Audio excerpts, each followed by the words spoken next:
Hello coders! If you are using one of the most popular code editors, whether it's a VS Code, a JetBrains product or something else, I'm glad you stopped by. Don't get me wrong, they are all great, but what if I told you there is an AI-powered alternative that can help you write, debug and refactor code faster than ever? Ladies and gentlemen, please welcome Cursor, the AI-based code editor designed to revolutionize your workflow. Today I'll show you what makes Cursor special, how it compares to VS Code, and why it's worth trying. Let's check it out. We will start with visiting their website. Here you can download the app from the main screen and also explore a detailed breakdown of how it can enhance your daily activity. What they are essentially saying here is that Cursor can replace us as programmers. Just kidding. Almost. One of its standout features is the ability to implement complex workflows in agent mode. In practice, this works like an advanced chat assistant that understands your project context, explains each step, and allows you to review and approve everything before proceeding, all while keeping you in control. If you have used GitHub Copilot, you might think this sounds similar, but Cursor is actually quite different. The key difference is that everything is seamlessly baked into the code editor. It feels intuitive, almost like it knows what you're about to do and suggests it automatically, acting like an incredibly powerful linter. Cursor also introduces predictive autocomplete, a built-in AI chat assistant, and inline code suggestions, where you can select a piece of code and discuss it with the mighty AI. Before we move forward, one of the biggest concerns when using an AI-powered tools is data privacy.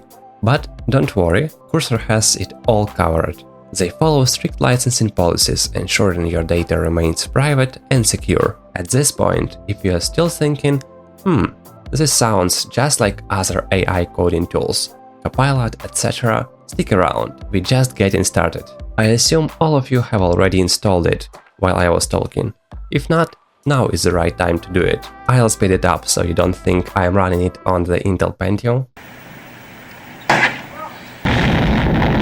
Okay, we are in now. The first thing it asks you to do is select the default key binding, depending on whether you have developed in VS Code, Vim, Emacs, Sublime, Atom or JetBrains editors previously. I'm going to keep it as default.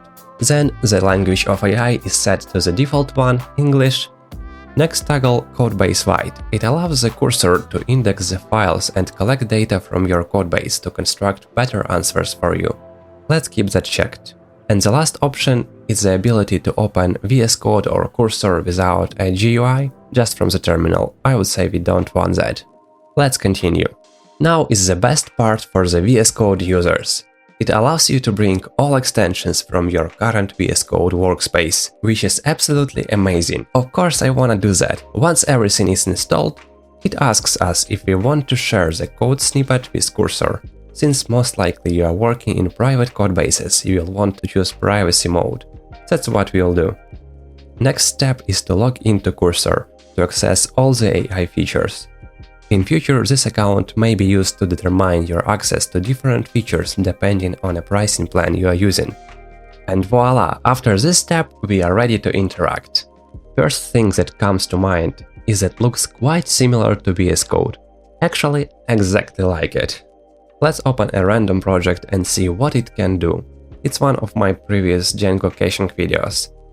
The first thing you notice is the chat window on the right, which is quite similar to Copilot nowadays. Especially this one has a context selection feature. Let's select a default Django settings file and ask it about the caching configuration in this project. It is pretty accurate, it has a Redis connected with custom caching middlewares. But aside from that, we can add multiple contexts, whether it's a file, code snippet, folder, docs, git commit, PR, web page, image, etc.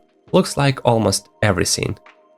Another useful feature is the mode selection in chat, whether it's an agent to assist you with everything, or you just want to ask a technical question or edit some code. As they mention on the website, the agent is the most optimal. And another chat feature is that you can select the model, use it for answering. The better the model, the more expensive it will be. Let's try this in practice and jump into the codebase. Here in Views UI we have our simple view that renders a template with the current date time. The first and most popular feature here is when you select a piece of code, the cursor allows you to add it as context to the chat, or, more interestingly, perform some interactions and edit it. Let's ask it to make a more robust view out of it and see what it outputs. Not bad. Error handling has been added and a separate function for context retrieval is created. Now you can accept or reject the proposed changes. There wasn't much to update from such a trivial code, but it did a great job. Also, it should be extremely useful for writing unit tests. Let's check that out. Looks good at first, but I'll reject it as we don't need them here. Now let's see how it can help you type the code. Let's say I want to retrieve a username from the request. What will it do if I just start typing user in the context? Yep, it correctly picks it up from self-request. It's common and super useful feature, which can be used for docstrings, logs, etc. It's good to have it here. Let's run another agent test and ask it to create a Django project with JWT authentication implemented and see how it behaves. From there, it proposes changes to the requirements, which are correct, updates settings, and creates a view and URLs for us. All I need to do is accept the changes and run the pip install command directly from the chat. How simple is that? And in the end, each step is explained. I can already imagine how all of your Jira tickets will be done this way from now on. And what I really like here is that all the missing files are generated for me. At this point, I would like to wrap up this review. To summarize, it's fantastic that tools like this are being developed and exist, especially ones focused on seamless development. They are becoming an increasingly important part of a programmer's life and growing within our ecosystem.